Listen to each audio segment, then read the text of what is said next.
Bismillahirrahmanirrahim. Assalamualaikum warahmatullahi wabarakatuh. Assalamualaikum.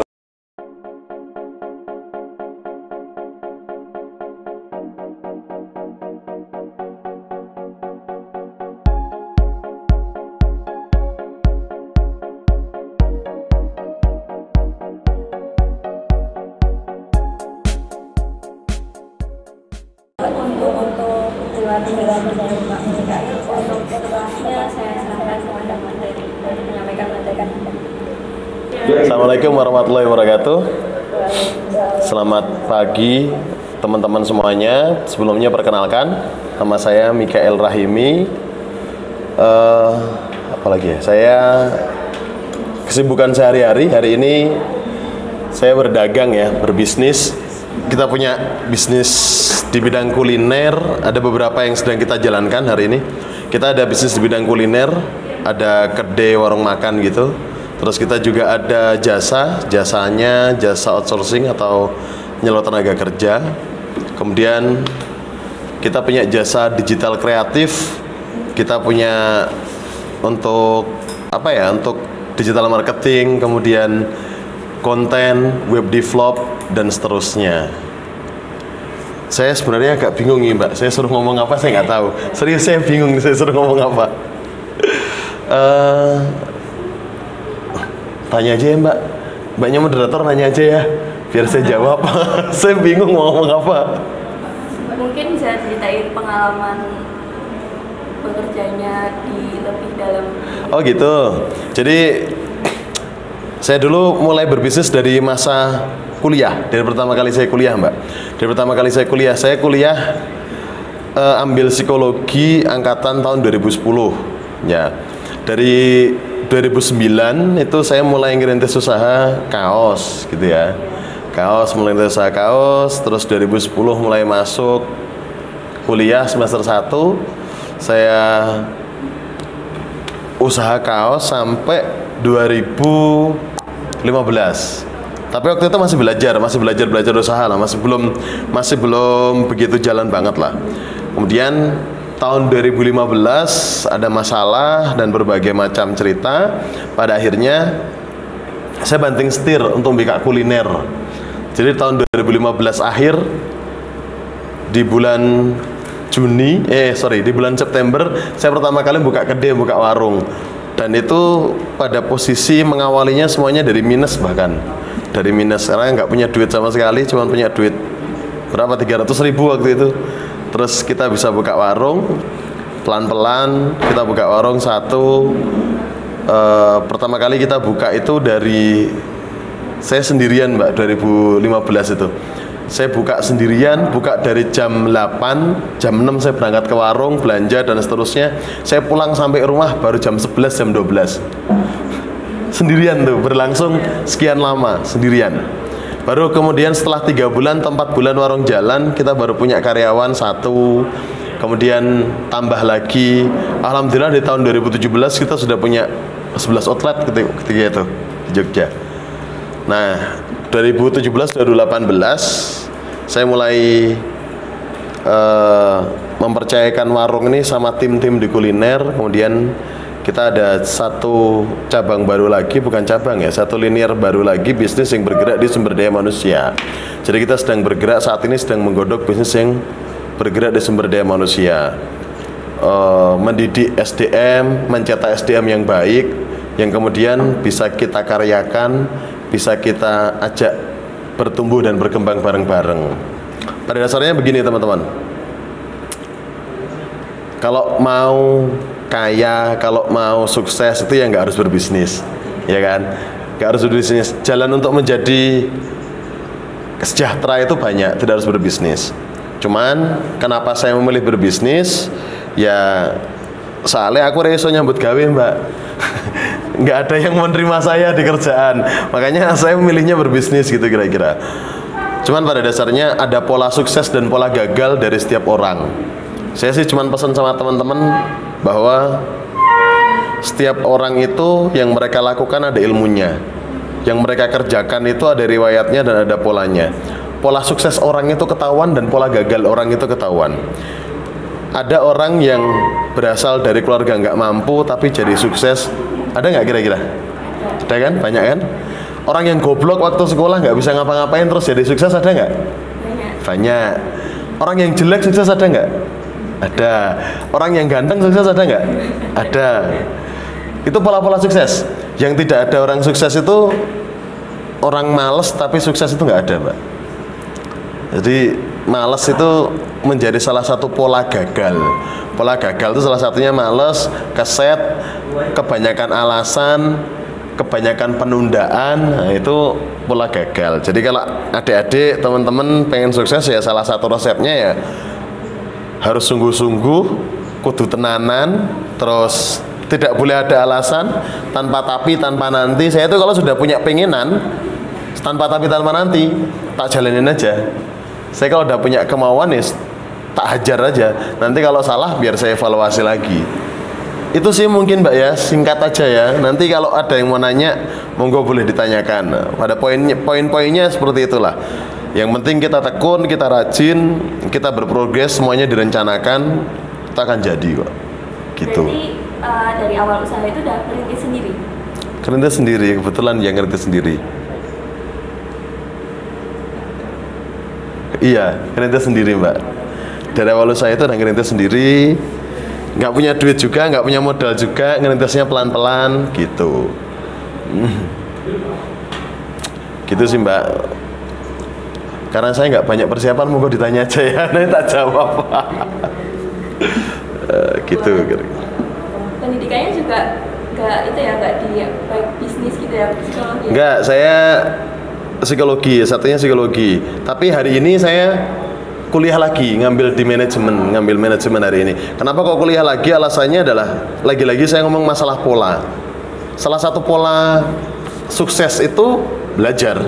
Salah satu pola sukses itu adalah memberikan investasi dari leher ke atas. Itu pola sukses. Jadi orang Cina, orang mana-mana kenapa mereka bisa sukses ya karena mereka banyak belajar, banyak mengisi dirinya, banyak mengosongkan gelasnya supaya diisi. Nah, kalau pendidikan saya psikologi, baru sekarang ini saya ngambil manajemen gitu. Langsung aja ya buat teman-teman yang mau tanya bisa Moderatornya bingung ngarep takon aku apa. Itu aja di chat, di Google Meet, di call message, misalnya mau tanya, harus buka pertanyaan. Ini kira-kira teman-teman ini rata-rata kelas berapa sih Mbak? Oh, kelas cuma ya kelas 10, 11, 12. Oh 10, 11, 12. Rata-rata kelas 10, 11, 12 ya. Kalau sekarang sih bukannya juga yang di itu PT. Iya, PT Adidaya. Sekarang nggak sibuk sih, semuanya sih bisa ke Solo. Sekarang nggak sibuk sih saya, bisa ke Solo. Ya, kayak gini-gini aja lah Mbak. Sekarang mah. Yang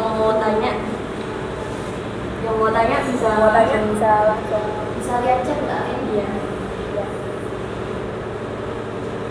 Oh, ini ada dari Pak Agung. Kira-kira bisnis apa yang cocok untuk anak-anak SMA? Bisnis yang cocok buat anak SMA. Jalan cilok. Enggak sih. Semuanya cocok kali ya. Kalau dulu saya dikasih tahu sama guru saya itu, kalau mau jadi orang itu nggak boleh melek walang. Melek walang itu artinya ya melek tok tapi nggak bisa ngelihat apa-apa. Ya nek bisa pinter-pinter ngeliat peluang. Nek saya ditanya bisnis apa yang cocok buatan SMA, banyak banget. Bisa kaos, bisa konveksi, nyetain kaos buat teman-temannya. Bisa yang cewek-cewek jilbab juga bisa, jualan jilbab buat teman-temannya. Atau jualan apa jenenge kayak foto yang buku akhir sekolah itu loh, tahu kan? Dokumentasi yang sekolah itu juga bisa. Banyak sih kalau buatan SMA. Kalau yang buat sehari-hari ya paling bisa kaos, bisa jilbab. Kalau mau ekstrim lagi, dulu saya pernah Mbak waktu kuliah, saya semester 3 itu kuliah sambil jualan di kampus. Saya jualannya kantin kejujuran. Jadi saya ke kampus bawa kardus tak isi makanan kecil-kecil tuh, tak plastiki, tak isi makanan kecil-kecil, terus tak tinggal di depan kelas 2 kardus. Kardus satunya isinya panganan, kardus satunya isinya duit. Kantin kejujuran. Pokoknya sing mau beli di situ ya ngambil makan sendiri, terus dibayar sendiri, diambil kembalian sendiri. Ya alhamdulillah waktu itu jalan-jalan aja, nggak ada yang nunggu. Emang saya pakai kardus itu 2 kardus, simpel aja. Saya sambil berangkat sekolah, sambil berangkat kuliah, saya bawa kardus itu tak taruh di depan kelas, udah tak tinggal. Terus nanti agak siangan gitu, kalau duitnya udah ini tak ambil. Udah kayak gitu aja. Itu kan juga bisa dilakuin. Teman-teman sambil sekolah gitu, sambil bawa apa ya, sambil bawa panganan terus dijual, enak. Gitu sih ya, Pak Agus ya tadi ya. Gitu. Ya kayak tergantung kreativitas masing-masing ya, bisa. Iya. Soalnya kan ini lagi pandemi gitu, biasanya banyak, ini udah mulai banyak anak-anak SMA yang mulai kayak bisnis online gitu, udah banyak banget sekarang. Kita itu bisnis online sekarang tuh bisnis enak banget nggak sih? Kita jualan pakai online. Salah satu divisi kami kan ada digital marketing. Kerjanya ya jualan pakai online kayak gitu, Mbak. Jual jilbab, jual gamis, jual apa sih? Belus, tunik, jual makanan pakai online semuanya. Ya, itu juga lumayan. Itu sih. Jadi kalau daripada teman-teman stalking Instagram mantan, mau stalking siapa di Facebook, di Instagram, mending buat jualan pakai Facebook ad, pakai Instagram ad, sudah enak. Gitu, Mbak. Buat pertanyaan ada yang mau tanya nggak? Oh, ini ada dari Nabila Zulfa. Assalamualaikum Pak, mau bertanya, suka dukanya menjalani bisnis apa saja ya? Suka dukanya nggak ada dukanya, semua suka. Banyak lah Mbak, kalau tanya suka dukanya ya ditipu, apalagi ya klasik sih. Suka dukanya tuh susah ya, pasti ya susah. Itu menurut saya nggak ada yang susah sih, cuman perjuangan, kerja keras, kesungguhan dan kegigihan itu menjadi satu harga yang harus dibayarkan untuk sebuah cita-cita yang besar. Jadi kalau tadi siapa namanya, Mbak Nabila, punya cita-cita besar, apapun cita-citanya, tidak harus menjadi seorang pengusaha, tidak harus menjadi seorang pegawai negeri, apapun profesinya. Tapi jika itu Mbak Nabila rasa adalah satu cita-cita yang besar, maka perjuangan, pengorbanan, air mata itu menjadi satu hal yang pantas untuk dibayarkan untuk mencapai cita-cita itu, ya kan? Kalau tanya suka dukanya ya banyak. Cuman karena saya bisnis ini hobi ya, tak pikir ya Rano dukane suka semuanya. Karena saya ngejalaninnya sambil enjoy kali ya. Jadi ya udah, saya cuman berpikir bahwa ini bagian yang memang harus saya bayarkan. Ini memang bagian yang harus saya bayarkan untuk mencapai apa yang saya cita-citakan. Gitu sih Mbak ya, Mbak Nabila ya. Jadi keep fight lah, terus berjuang. Gitu. Selanjutnya ada dari Nur Ada.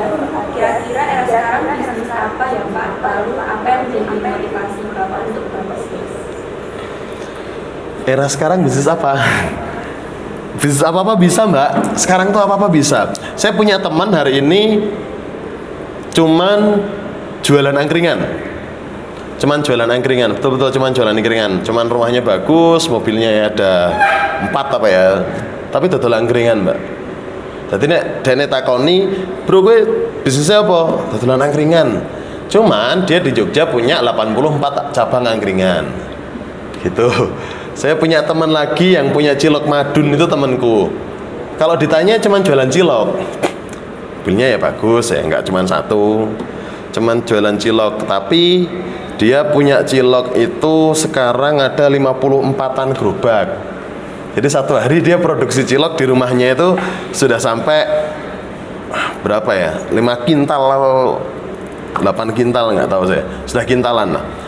Nah, artinya kalau tanya bisnis apa? Bisnis itu adalah kendaraan. Yang penting itu bukan bisnisnya, tapi supirnya. Supirnya itu siapa? Si pelaku bisnis itu sendiri. Si pelaku bisnis itu adalah supir bisnisnya. Si pelaku bisnis itu adalah orang yang menjalankan bisnis itu yang menentukan bisnis akan bagus atau enggak. Kalau tanya bisnisnya apa ya, jualan baju bagus, jualan makanan bagus, jualan jasa pun bagus. Hari ini kita jualan jasa. tentang pengembangan SDM dan lain-lain itu jasa semuanya. Yang terpenting adalah orangnya sih. Kalau orangnya benar-benar, orangnya serius, orangnya mau punya cita-cita yang besar dan mau mewujudkannya, ya apa-apa bisa jalan. Gitu Mbak, ya. Selanjutnya ini dari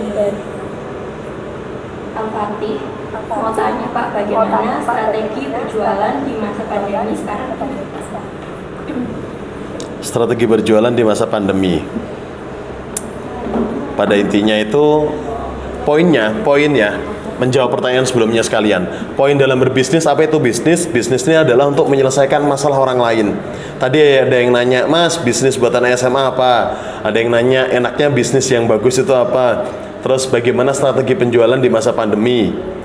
Poinnya itu sama, bahwa apapun strategi penjualanmu, bagaimanapun caramu menjual, jika produk yang kamu jual itu tidak menyelesaikan masalah orang lain, maka tidak akan pernah laku. Jadi poin dasar bisnis itu adalah, apa itu bisnis? Bagaimana cara kita menyelesaikan masalah orang lain dengan cara kita. Contoh, Gojek itu nyelesain masalah orang nggak? Nyelesain masalah orang kan? Banyak orang yang mau pergi tapi mereka ribet daripada diantar, akhirnya pakai Gojek. GoFood menyelesaikan masalah orang nggak? Menyelesaikan. Maka ambillah satu bisnis yang sekiranya bisnis itu betul-betul memberikan solusi terhadap orang lain. Orang punya warung makan, itu kan juga nyelesain masalah orang. Orang lapar, nggak mau masak, dia punya masalah, ya udah, masalahnya lapar dan nggak mau masak, akhirnya dia pergi ke rumah makan. Jadi teman-teman, apapun yang kalian jual, bagaimanapun cara kalian menjual, jika produkmu itu memang produk yang relevan dan bisa memuaskan orang, insya Allah laku. Bagaimanapun caranya, mau online, mau offline dan lain-lain, laku aja. Gitu Mbak. Jadi gitu. Terus selanjutnya dari dia Zahra, maaf izin bertanya, mau tanya pegangan atau prinsip dalam berbisnis menurut panjenengan apa nih Pak? Soalnya kan prinsip berbisnis setiap orang mungkin beda-beda. Pegangannya duit Mbak. Orang bisnis mah pegangnya duit, nggak pegang apa-apa. Nggak, kalau pegangannya prinsipnya bagaimana ceritanya kita bisa bermanfaat buat orang banyak sih Mbak. Kalau saya ditanya sama orang, Mas kenapa kamu milih bisnis, ya dengan jalan ini saya berusaha untuk bisa menebar manfaat ke banyak orang. Dan hanya ini yang saya bisa. Apakah harus lewat bisnis? Gak juga, jadi guru juga bisa, jadi PNS juga bisa, jadi apapun bisa. Cuman kebetulan saya milih jalur bisnis. Kalau lagi-lagi ditanya pegangan prinsipnya apa dalam berbisnis, ya bagaimana kita bisa bermanfaat buat orang, memberikan solusi dari masalah orang lain. Udah itu aja. Sesimpel saya pengen ngasih solusi buat orang lain, saya pengen bantu orang, saya pengen memberikan manfaat buat banyak orang, ya makanya saya berbisnis. Udah cuman kayak gitu aja prinsipnya. Makanya ya setiap produk yang kita punya, insya Allah produk itu kami tawarkan untuk membantu memberikan solusi dari masalah orang, makanya laku. Gitu.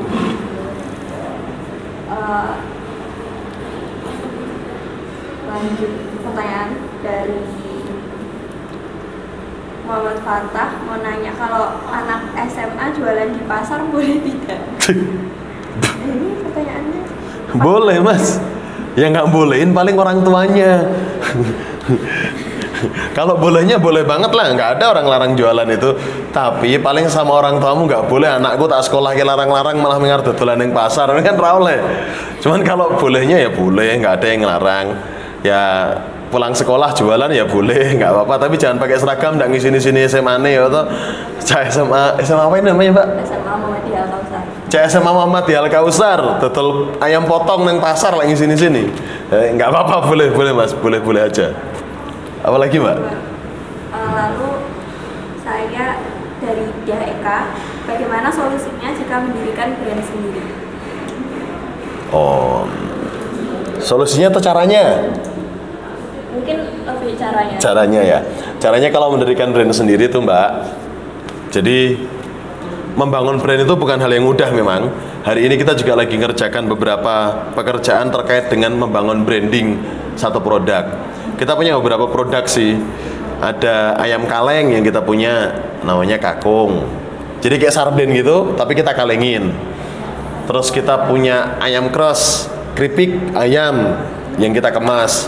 Terus kita punya ada beberapa produk yang kita pegang saat ini itu menjadi produk kita, dan itu kita lagi nge-branding. Caranya nge-branding itu gimana ya? Mengenalkan produk kita kepada orang-orang. Memang kalau ngomong masalah branding berarti kudu punya duit, artinya kudu punya modal untuk menyebarkan produk itu sehingga dikenali sama banyak orang. Angel sih. Sesuk wae ning Jogja, Mbak, tak terangke luwih detail nek arep takon branding. Tak ajari sesuk ning Jogja ya. Gitu ya. Buat tipsnya branding buat anak SMA awal-awal gitu. Tipnya branding buat anak SMA awal-awal itu gini, ada punya temen, bagaimana ada temen, punya nggak temen yang influencer, temen sing terkenal kan kok duwe ra, Mbak? Ada. Misalnya ya di SMA sini kan ada yang paling hit nggak sih? Iya. Anak paling hit di SMA sini gitu. Nah itu digunain buat nge-branding, dipinjemin produknya, terus ya udah dia suruh bilang, Mbak siapa jenengan, Mbak namanya? Alin. Oh, Mbak Alin, aku pakai kerudungnya Alin loh gitu. Itu kan cara branding, mengenalkan produk kita kepada banyak orang. Caranya ya melalui orang yang paling terkenal. Kalau di SMA ya cari aja orang paling hit, wong sing paling ayu, wong sing paling bagus, Mbak, dikon pakai produk malah payu. Gitu. Lalu selanjutnya, pertanyaan selanjutnya, bagaimana caranya memulai bisnis dengan modal yang minim? Nggak ada, Mas, bisnis dengan modal minim, karena diri Anda itu sudah modal yang paling mahal. Modal kan tidak harus selalu uang ya. Ilmu itu justru modal yang lebih mahal. Pengalaman itu justru modal yang jauh lebih mahal. Terus jaringan relasi itu modal yang lebih mahal. Kalau Anda menyatakan modal adalah uang, maka Anda salah. Persepsi modalmu itu tidak selalu uang. Dulu saya bahkan saya mendirikan PT Adidaya ini juga nggak pakai modal. Saya mendirikan PT Adidaya ini cuma punya duit 5 juta tok, bisa jadi PT. Jadi nggak pakai modal juga, modal duit loh ya. Tapi modal jaringan, modal relasi, modal pengetahuan, modal pengalaman, itu yang menjadi modal utama. Kalau semuanya dikonversikan ke uang, maka Anda itu menjadi modal paling mahal. Yang nanya ini kalau saya tanya, boleh nggak dengkulnya tak beli 1 miliar, kan ya nggak boleh toh. Berarti punya 2 dengkul lah sudah 2 miliar. Boleh nggak jari kelingkingnya gitu, tak beli 200 juta aja, jari kelingkingnya tok gitu, tolong dipotong, boleh nggak kira-kira? Nggak boleh kan, kalau punya 2 kelingking, 4 kelingking harus 800 juta ya kan. Jadi kalau modalnya adalah duit, ya Anda adalah modal paling besar sebenarnya. Kemauan kita sendiri sih, Mas, kemauan kita sendiri, kesungguhan kita, itu yang paling penting. Satu lagi adalah mentor. Carilah mentor, carilah guru untuk menunjukkan jalanmu menjalani bisnis itu, gitu, Mbak. Terus pertanyaan selanjutnya ini dari Bu Lisa. Bapak kan presidir di sebuah perusahaan. Kalau boleh tahu bisa dijelaskan perusahaan di bidang apa ya, Pak? Oh, perusahaan di bidang outsourcing. Outsourcing itu apa ya? Saya jelasinnya. Outsourcing itu adalah sebuah perusahaan yang sebuah perusahaan ketenaga kerjaan. Jadi kami yang nyuplai orang-orang, nyuplai pegawai di beberapa perusahaan. Jadi kalau ngelihat di sini Mall Solo apa jenenge? Mall yang besar Paragon. Apa? Satunya Paragon. MGS Solo Green Mall apa sih? Solo Green Mall ya. Kalau nggak di Hartona atau Solo Green Mall atau di mana itu ada satpam, ada cleaning service. Nah itu adalah pegawai-pegawai kami. Maksudnya kerjaan kami adalah ngerekrut mereka terus kami taruh di beberapa perusahaan. Hari ini kami punya 680 karyawan, Mbak. Di bawah PT Adidaya Bima Perkasa. Kita punya 680 karyawan di bawah PT Adidaya Bima Perkasa ya.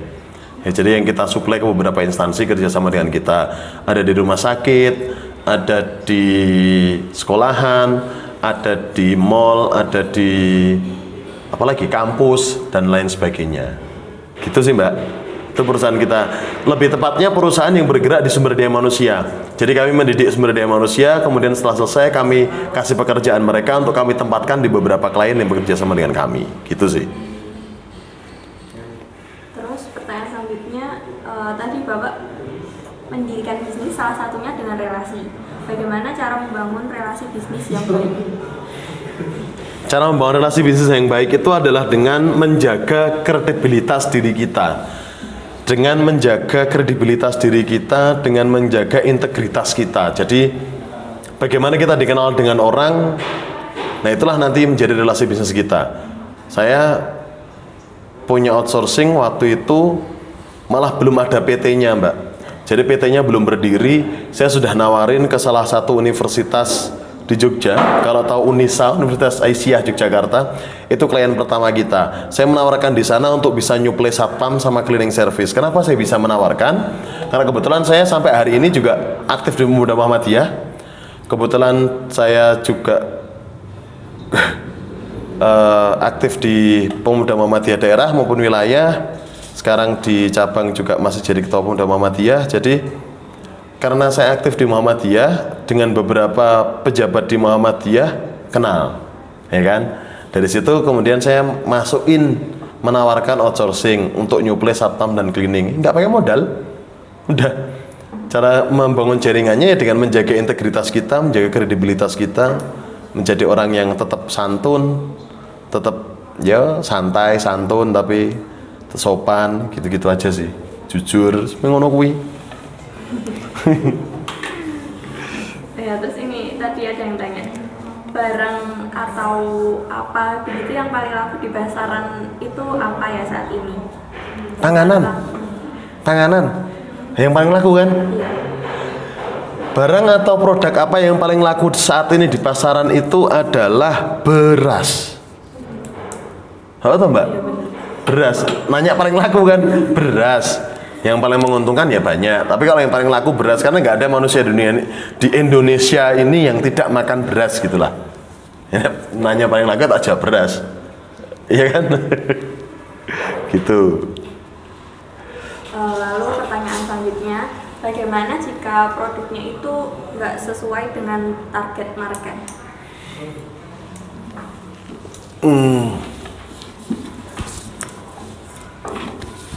Penjelasannya panjang ya, saya bingung lah jelas gimana.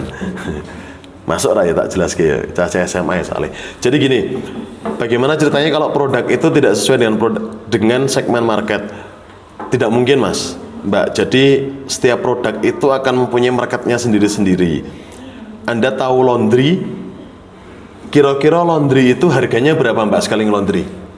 Saya kasih misal laundry aja. Saya kasih laundryan, kira-kira laundry itu harganya berapa per kilo di sini di Solo? 3.000 ya. Kalau Mbak Alin tak suruh buka laundryan dengan harga 1 kilo 8.000, mau nggak? Enggak. Kenapa? Nggak sesuai pasar. Nggak sesuai pasar menurut jenengan. Padahal tahu nggak, kalau hari ini ada orang yang buka laundry, kalau kita ngelondryin itu tidak lagi 8.000 sekilo, tapi satu baju harga 15.000. Dan itu laku, Mbak. Cabangnya ada di mana-mana. Tahu nggak laundry apa? Melia Laundry. Nggak tahu saya di Solo ada nggak Melia Laundry? Pernah lihat nggak Melia Laundry? Biasanya di mall-mall. Kalau di Jogja ada Melia Laundry, ada Simply Fresh Laundry. Itu laundryan yang jualannya itu tidak lagi per kilo tapi per biji. Pertanyaannya, loh Mas, siapa yang mau ngelondri baju per biji 15.000? Siapa kira-kira? Ada nggak orangnya? Ada. Siapa? Ya, apa namanya? Orang menengah ke atas. Pertanyaannya dibalik lagi, Mbak Alin beli baju harganya paling mahal berapa? Paling mahal? Gak mesti. Paling mahal, yang pernah dibeli paling mahal? Lupain. 500.000, sejuta pernah nggak? Enggak. Pernah beli baju dengan harga 1.500.000 atau 3 juta gitu? Enggak pernah. Kira-kira kalau Mbak Alin punya baju hem yang harganya 3 juta, mau di laundry dengan laundry kiloan atau laundry bijian? Laundry bijian. Sama-sama laundrynya, ya kan? Kalau tadi dibilang ada marketnya atau enggak, semuanya kan ada marketnya. Bahkan orang yang ngejual laundry dengan satu biji harganya 15.000 saja per biji loh, Mbak, satu ya 15.000, celana 25.000. Saya ngelondryin di sana satu plastik ini habis 90.000, Mbak. Tapi itu laku, cabangnya ada di mana-mana kalau di Jogja. Saya nggak tahu kalau di Solo. Artinya setiap produk akan menemukan pasarnya, tergantung. Lagi-lagi saya bilang, si pembisnis ini atau si pelaku usaha ini bisa nggak memainkan itu, bisa nggak mengambil peran itu, gitu ya Mbak ya. Jadi kalau mau menentukan produk, silahkan disegmentasi dulu, habis itu dipositioning, baru dikategorikan market. Kebanyakan orang ini nggak mengategorikan market sehingga nggak ketemu. Nanti mau belajar lebih lanjut ke Jogja lah.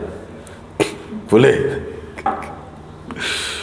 Terus pertanyaan selanjutnya, mengapa Bapak memilih membuat perusahaan di bidang outsourcing?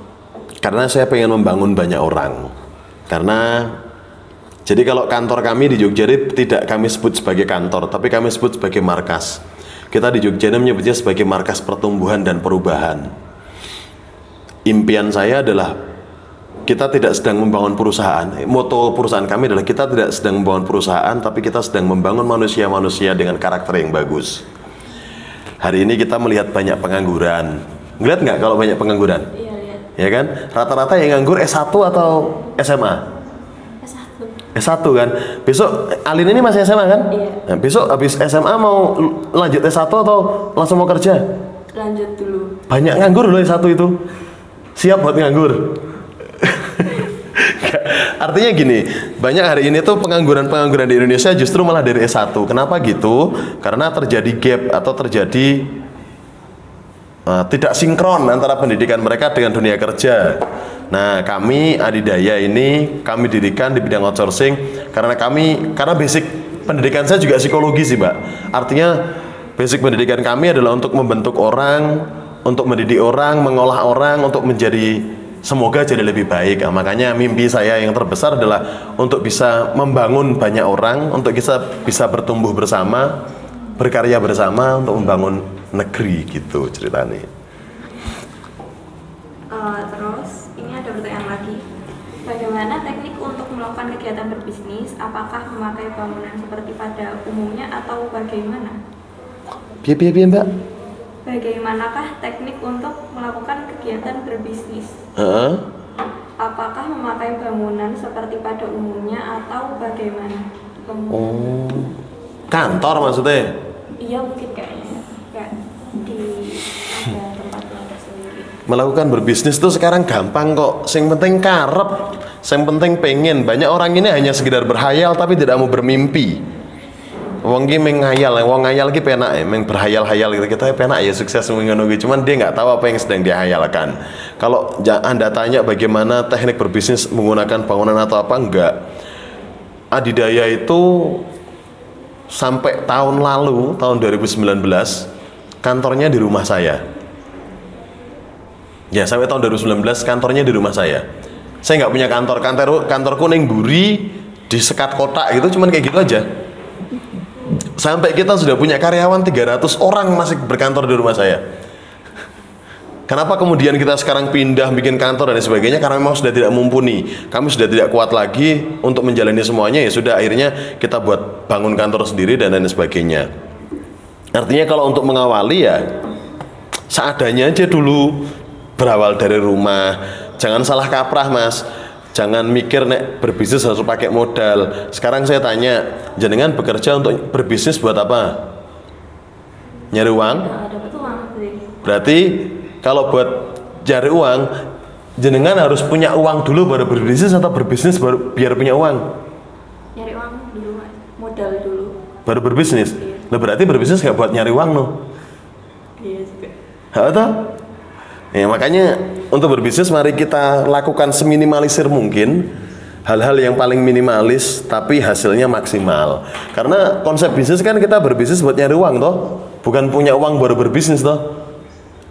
Nek saya sudah punya uang ngapain saya berbisnis? Nah, mending tak tinggal turu aku mbak rodolan toh. Nah, karena saya nggak punya uang makanya kita berbisnis. Nah, itulah ceritanya. Nek tadi nanya berbisnis mulainya teknisnya dari mana ya? Dari yang kita punya. Duwene ming pawon atau dapur ya dari dapur, punyanya cuman sekat kamar ya dari sekat kamar. Udah kayak gitu aja, sesimpel itu. Yang penting jangan malu jualan, saya ngomong halal kok izin gitu aja.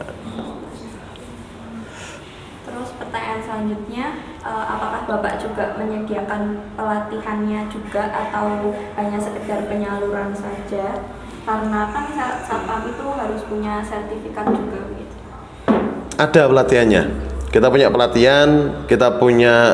pelatihannya ada soft skill, ada hard skill. Justru malah itu yang menjadi salah satu kelebihan perusahaan kami dari outsourcing yang lainnya. Mungkin kalau outsourcing yang lainnya mereka hanya naik satpam, pelatihannya memang dikasih sertifikat satpam. Kalau di tempat kita enggak, kita benar-benar yang kita bangun itu adalah karakter setiap manusianya. Jadi nek orang itu beranggapan nek satpam gue mesti galak, tak? Ya minimal wongin dugal, tak? Maksudnya dari orang-orang yang dari orang-orang yang kalangan bawah kan gitu ya. Nah, kami mencoba buat membangun stigma yang berbeda. Kami pengen satpam dengan karakter yang bagus, sopan santun yang bagus, tata cara bicara yang lebih bagus. Itu yang sedang kami godok dan kami kerjakan setiap hari. Makanya tadi kalau ditanya kenapa outsourcing, karena saya pengen bangun banyak orang. Saya pengen membangun dan bertumbuh bersama banyak orang. Nah, pelatihannya ada. Tuh. Ada lagi yang mau nanya? Kalau boleh diceritain dari awal buat perusahaan ini kan 2018 ya? 18 ya? Baru 2 tahun berarti ya? Iya. Boleh diceritain dari awal sampai bisa sekarang itu gimana? Dari awal bisa membangun perusahaan ini itu gimana? Jadi berawal dari keresahan saya pribadi, Mbak. Saya waktu itu tadi yang saya ceritakan, bisnis saya kan kuliner. Saya punya kuliner, habis itu ketika kita punya 11 outlet, saya mulai kesusahan buat ngontrolnya. Iki piye aku raiso iki, karena saya juga background bukan pembisnis ya. Maksudnya background pendidikan bukan bisnis. Saya konsul lah sama mentor, sama coaching. Mas, aku punya masalah gini. Dikasih arahan, kamu harus buat satu wadah buat teman-teman kuliner, mereka kamu ajari, mereka ketika kamu sudah jadi, mereka tinggal kamu suplai ke outlet-outletmu. Buatlah aku wadah itu. Waktu itu pikiranku, oh wadah berarti outsourcing. Saya buatlah wadah outsourcing. Begitu wadah outsourcing ini jadi, belum ada nama PT-nya, saya baru buat wadahnya, tak coba, tak reng-reng, saya buat rencana yang matang, oke jadi. Begitu jadi, saya iseng ngomong ke Unisa buat menawarkan satpam. Ternyata mereka iya gitu. Ya udah, jalan pelan-pelan jalan. Saya sampai outsourcing ini punya 80 karyawan, saya masih sendirian, belum punya karyawan. Ngurusinya masih sendirian. Sampai punya 80 orang. Baru pelan-pelan terus bertumbuh sampai tahun 2019 kita punya 300 karyawan, kantor masih di rumah saya, belum pindah. Baru akhirnya 2019 akhir kita pindah kantor karena secara sistem dan manajemen kami sudah tidak mampu lagi menjalankannya dari rumah. Ya kita harus punya kantor, kita harus punya ini, akhirnya ya sudah jalan gitu aja sih, Mbak. Simpel ngono kita jenengan ki. Oh ini juga baru 2 tahun, masih baru, Mbak, belum bagus-bagus banget. Gitu. Terus ini ada yang tanya juga, kalau membuat usaha outsourcing sama kuliner itu lebih susah mana Pak? Pasarnya lebih banyak yang mana? Apanya? Pasarnya pasarnya sama-sama banyak, outsourcing banyak, kuliner juga banyak. Susahnya sama-sama susah. Lebih susah mana? Lebih susah yang nggak niat. Niat mesti gampang, tenang yakin niat mesti gampang. Pokoknya niat terus dilakoni, dijalanin, ditekunin. Prinsipnya pada awal tadi yang saya sampaikan bahwa kalau kita punya cita-cita yang besar, maka kerja keras, ketekunan, belajar, terus rasa sakit, air mata, darah itu memang harga yang harus kita bayarkan.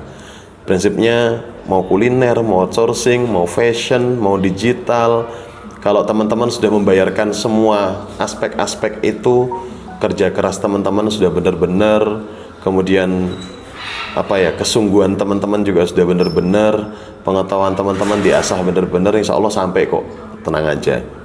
Gitu sih, Mbak. Ini ada pertanyaan lagi. Sebelum kita membuat usaha, bagaimana cara kita mencari mentor yang tepat? Cara mencari mentor yang tepat lah dilihat orangnya.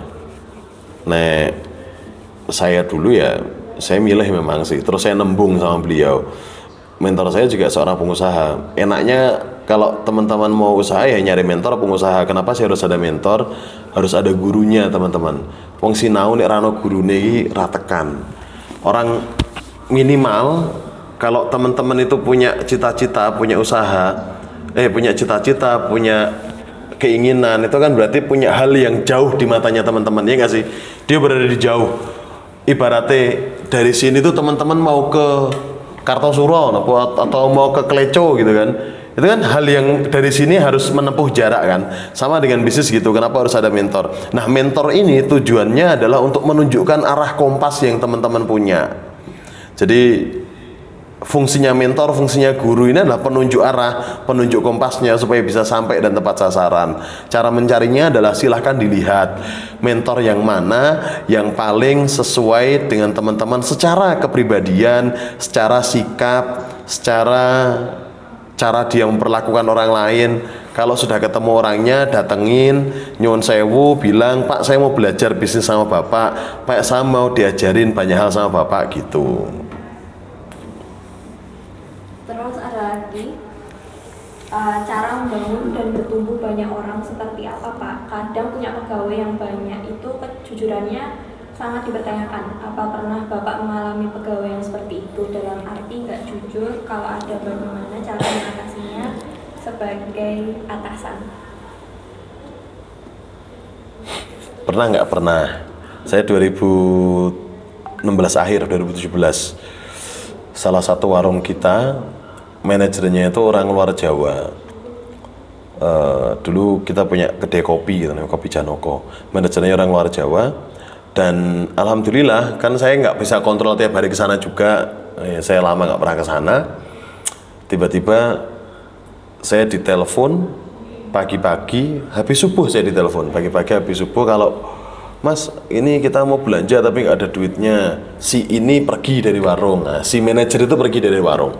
Si manajer itu pergi dari warung dengan membawa seluruh uang yang ada di warung plus laptopnya plus duit recehnya semuanya dibawa. Terus jenengan gimana Mas? Ya nggak gimana-gimana, ya tak pasrahin aja, mau gimana lagi. Kita ngerundel, kita mangkel, ya duitnya tetap hilang.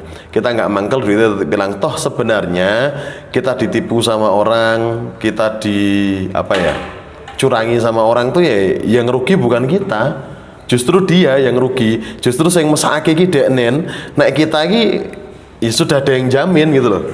Rezeki kan sudah ada yang jamin, jadi ya wis biasa aja, nggak apa-apa. Cara menilai kejujurannya ya kita punya standarisasinya, karena kita ada tool-toolnya lah, kita ada KPI itu apa ya? Kita ada alat-alat yang digunakan buat mengukur gitu, Mbak. Kalau sekarang kan pandemi COVID ya. Kalau buat usahanya Bapak sendiri kena dampaknya nggak? Oh banget, kena dampaknya nggak banget. Apalagi yang kuliner kita ini tiarap Mbak. Kuliner kita ini dari bulan Maret 2020 tuh tiarap sudah. Jadi sudah menyedihkan, tapi nggak apa-apa, mau gimana lagi. Ya itu bagian dari proses yang harus kita jalani. Rugi nggak? Rugi. Kita anak di kuliner rugi banget dari bulan Maret, April, Mei lah. Mei yang banget tuh sebenarnya mulai Mei itu insya Allah wis nggak karu-karuan. Terus apa yang kita lakukan? Tetap survive, tetap bertahan. Tugas kita ini kan cuma ikhtiar, ya nggak sih? Ikhtiar itu suatu kewajiban, tapi rezeki itu sifatnya kejutan. Maka tugas kita sebagai manusia itu hanya mari kita berikhtiar sebaik mungkin supaya kejutannya itu diberikan sama Allah juga sebagus mungkin kan gitu. Rezeki itu kan jatah Mbak, tapi kerja itu ibadah. Jadi mari kita beribadah dengan baik supaya jatahnya juga diberikan dengan baik juga. Berdampak orang ya berdampak. Tapi ya udah, kembali lagi saya juga bilang sama teman-teman di kantor, teman-teman di warung, kalau ya kerja itu ibadah, rezeki itu jatah. Niat kita untuk berangkat, niat kita untuk melakukan sesuatu itu ibadah, selesai wis. Untung rugi ya wis urusan Gusti Allah wis rapopo. Gitu. Terus selanjutnya ada lagi, dalam membuat bisnis plan dengan matang, apakah Bapak juga merencanakan mengenai exit strategi? Misalkan bisnis yang dijalani tidak sesuai dengan achievement yang sudah ditentukan sebelumnya, juga untuk membatasi kerugian yang berlebih. Jelas itu jelas. Exit strategi semuanya. Saya ini termasuk orang yang merencanakan segala sesuatunya, apalagi kemarin di akhir tahun. Di akhir tahun tuh kami hampir beberapa minggu terakhir tuh kita nggak bisa ngapa-ngapain karena kita hanya merencanakan. Poinnya begini, tidak hanya di bisnis, apapun itu, perjalanan hidup teman-teman sekalipun. Goals without plan is wish.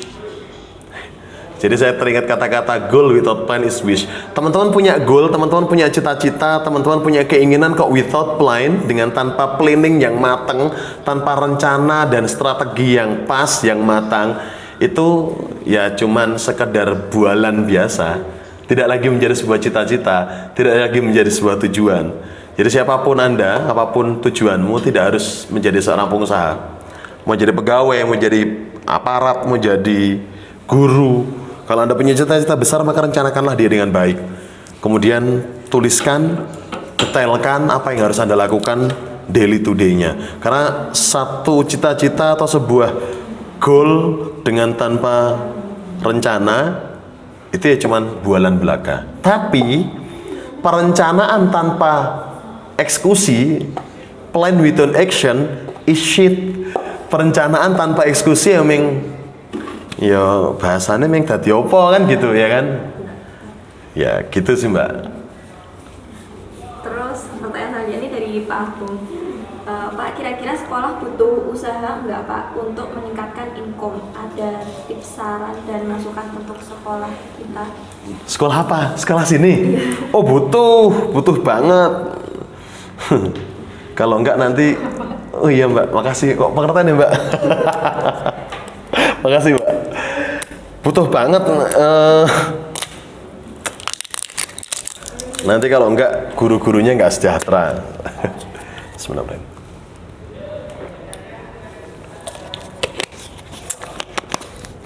Jadi butuh usaha enggak? Butuh Mas. Kira-kira apa? Usaha apa? Tips sarannya. Oh, tips sarannya. Sekolah ini kan sudah punya masa ya Pak ya, Agung ya. Sekolah ini kan sudah punya market. Manusia-manusia itu, murid-murid kita ini adalah market kita. Murid-murid kita bersama seluruh wali muridnya ini adalah market kita.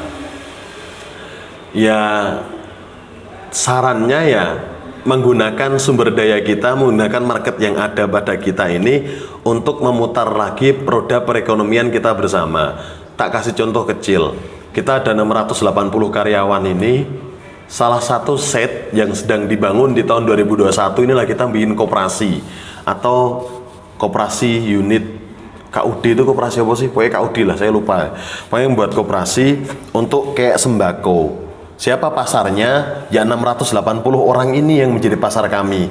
Mereka boleh ngambil beras, mereka boleh ngambil gula, mereka boleh ngambil apapun yang kita sediakan dengan tanpa bayar. Bayarnya memang dipotong gaji.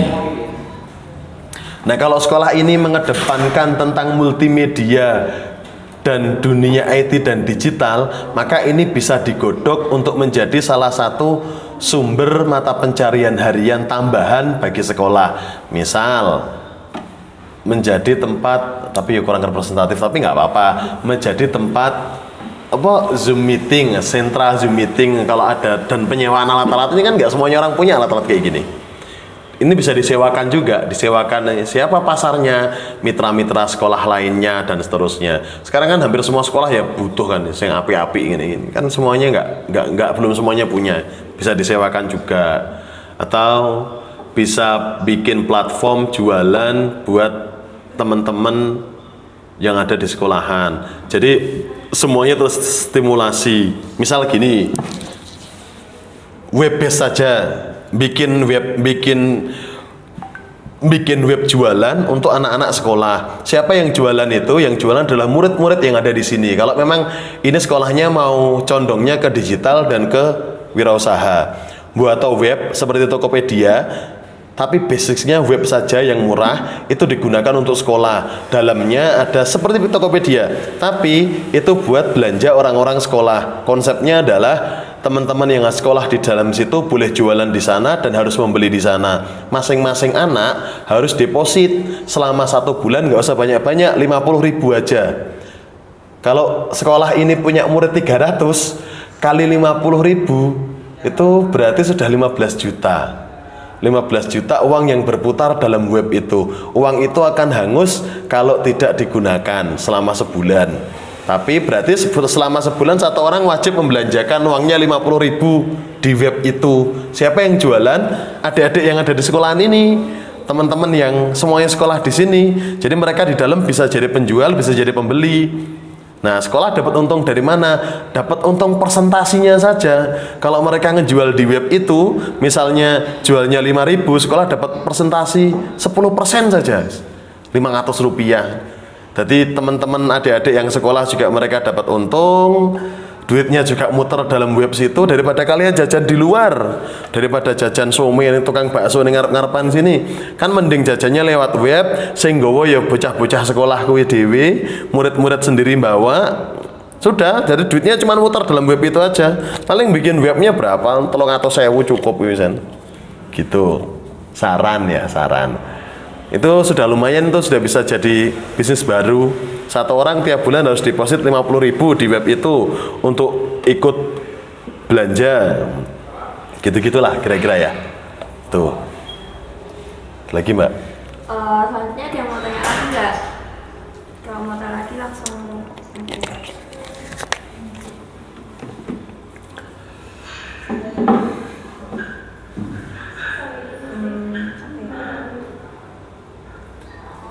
Udah? Tanya.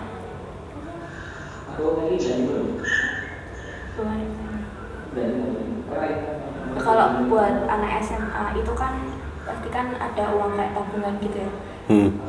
Itu lebih bagusnya buat usaha atau invest gitu masih SMA? Masih SMA? Iya, bagus nggak sih? Bagus. Salah satu adik bimbingan kita adalah kelas 2 SMA Mbak. Kelas 2 SMA namanya Anin. Kelas 2 SMA, betul-betul kelas 2 SMA. Saya kelas 3 berarti. Ini baru unggah-unggahan ya? Enggak, ini semester, naik semester. Iya, habis naik SMA berarti kelas 2. Iya, kelas 3. Kelas 3 mau naik semester, mau UAS besok berarti. Kita punya anak adik binaan itu, bukan ya, adik-adik, memang adik kita sih yang ngerjain digital marketing kita, web kita. Ngerti lah dodolannya apa Mbak? Dodolan itu dodolan apa ki? Aksesoris bocah-bocah kayak jepit, tahu jepit ya sih? Iya. Aksesoris cewek itu loh, kayak gitu-gitu. Cuman dia ngejualnya ke Amazon. Amazon berarti web luar ya? Web luar.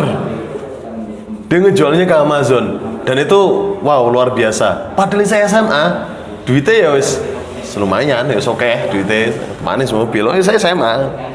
Pembelinya berarti juga dari Luar. dalam luar juga. Kulaan di Indonesia dijual di luar gitu. Udah, ada yang mau nanya lagi nggak? Jam.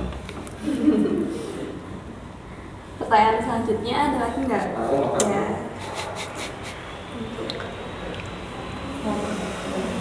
Mungkin bisa kasih pesan-pesan buat teman-teman yang mau berbisnis atau Pesan buat teman-teman, saya pesan ayam boleh nggak? Pesan apa gitu? Pesan apa ya buat teman-teman ya?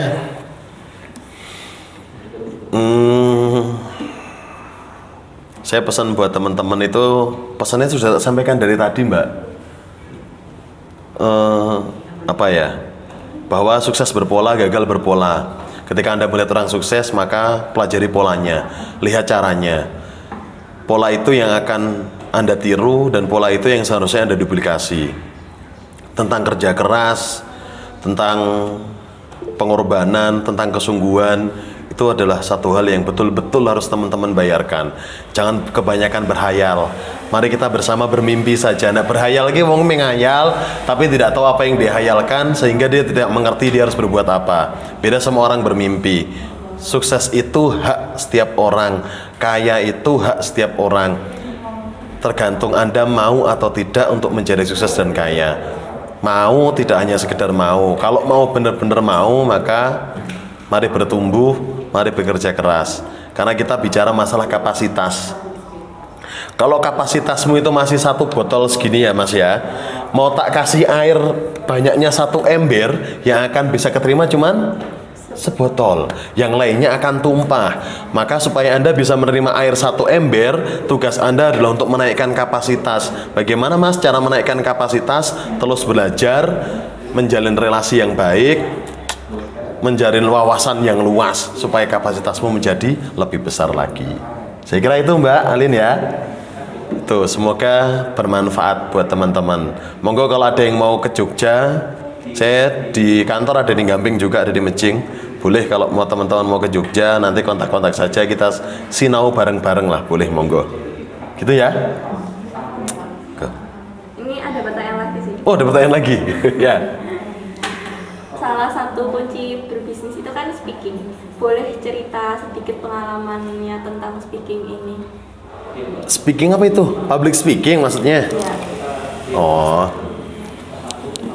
Public speaking ini, teman-teman, public speaking atau komunikasi skill itu kita bicara masalah keterampilan.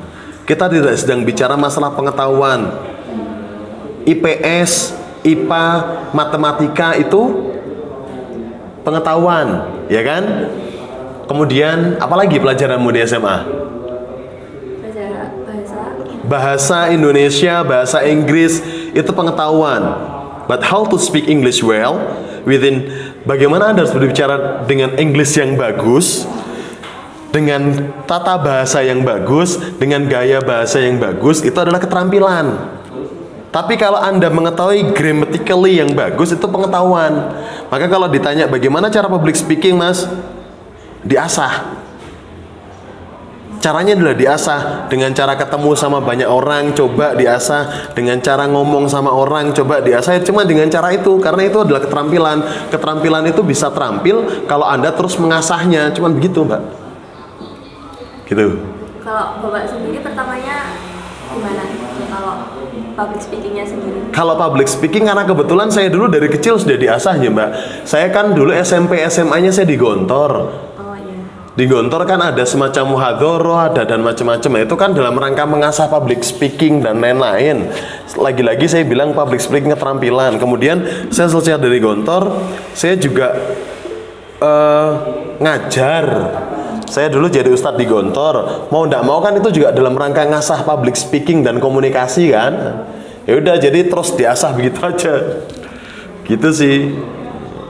Berarti dari pondok itu ya? Ya dari pondok, ya terus diasah aja Mbak, terus berlatih terus diasah gitu. Terus ini ada minta tipsnya biar nggak gugup ketika menyampaikan di depan banyak orang.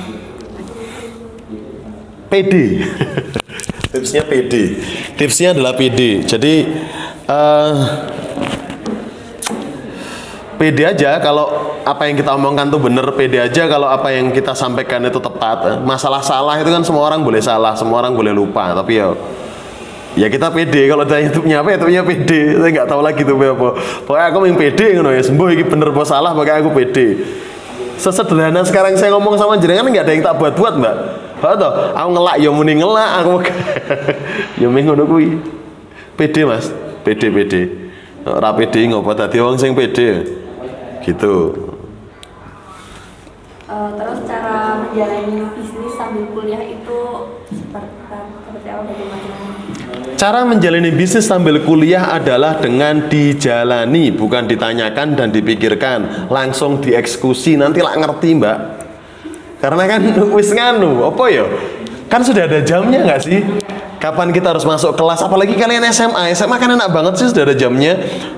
Sekolah kan kelihatan kan jam 7 sampai jam? Kalau sekarang sampai duhur. Sampai duhur. Kalau yang pas jam-jam masuk biasa itu sampai jam berapa? Jam 4. Jam 7 sampai jam 4 kalian sekolah. Ya kan sudah kelihatan. Kalian mau bersih saat sekolah juga bisa. Waktu istirahat kalian jualan makanan, teman-teman kalian main, kalian jualan makanan, ya it's easy, I think. So easy, maksudnya gampang aja. Poinnya adalah kalian mau nggak mengorbankan sedikit waktu kalian berbeda dengan orang lain, di mana teman-teman kalian itu sedang bermain, teman-teman kalian itu sedang nongkrong, justru kalian menghabiskan waktu untuk jualan. Nah, kalau mau seperti itu ya nggak masalah, nggak akan mengganggu apapun. Itu nggak ganggu kok. Cara bagi waktu kita aja. Kalau kita sekolah dari jam 7 sampai jam 4, berarti kita bisa jualan martabak dari jam 5 sampai jam 9 misal. Atau bisa jualan angkringan dari habis maghrib sampai jam 11 misal, ya kan? Nah, gampang aja sebenarnya mah. Cara kita bagi waktu aja. Kalau nggak mau gitu ya, sejak berangkat sekolah aku sudah bawa makanan, tak bawa ke sekolah, sambil sekolah aku sambil jualan, ya bisa aja kan? Tergantung bagi waktunya, gitu sih. Kalau dulu Bapak sendiri bagi waktu kuliah sama jualannya tuh gimana? Bagi waktu kuliah sama jualan ya caranya begitu saya dulu. Waktunya saya kuliah ya saya masuk. Kalau pas nggak malas, kalau pas malas ya nggak masuk saya Mbak. Jadi saya ini orangnya keset Mbak. Aku keset dong ya. Makanya saya kuliahnya lama. Teman-teman saya itu 3,5 tahun mereka udah lulus, 4 tahun udah lulus. Saya 7 tahun baru lulus. 7 tahun 3 bulan saya baru lulus. Bukan karena bisnis kemudian kuliah saya jadi lama, enggak. Karena saya males.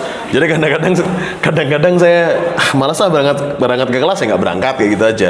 Cuman kalau cara baginya ya itu tadi yang saya ceritain. Saya pernah kuliah sambil jualan cemilan kecil-kecil.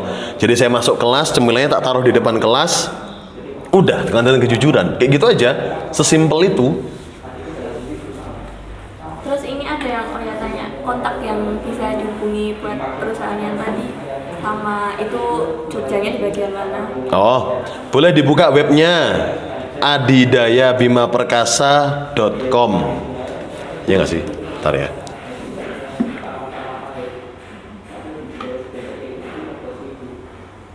adidayabimaperkasa.com. Mana sih? Nggak keluar.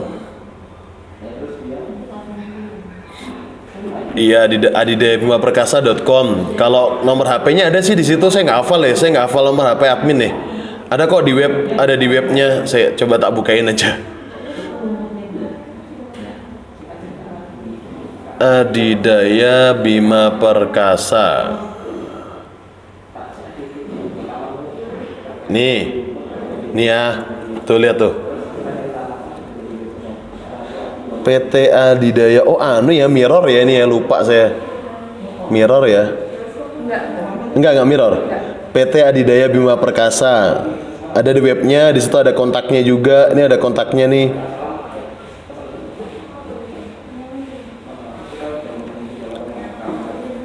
Enggak sih, ada kontaknya juga. Ini ada kontak tuh. Iya boleh lah, kapan-kapan main ke Jogja silahkan. Ada kok di web tuh, kontaknya ada tuh. Tuh kontaknya, kelihatan nggak sih? Kelihatan kan? Tuh kontaknya Adidaya. Saya nggak hafal soalnya nomor admin. Gitu. Itu sih. Kira-kira ada yang mau tanya lagi nggak ya?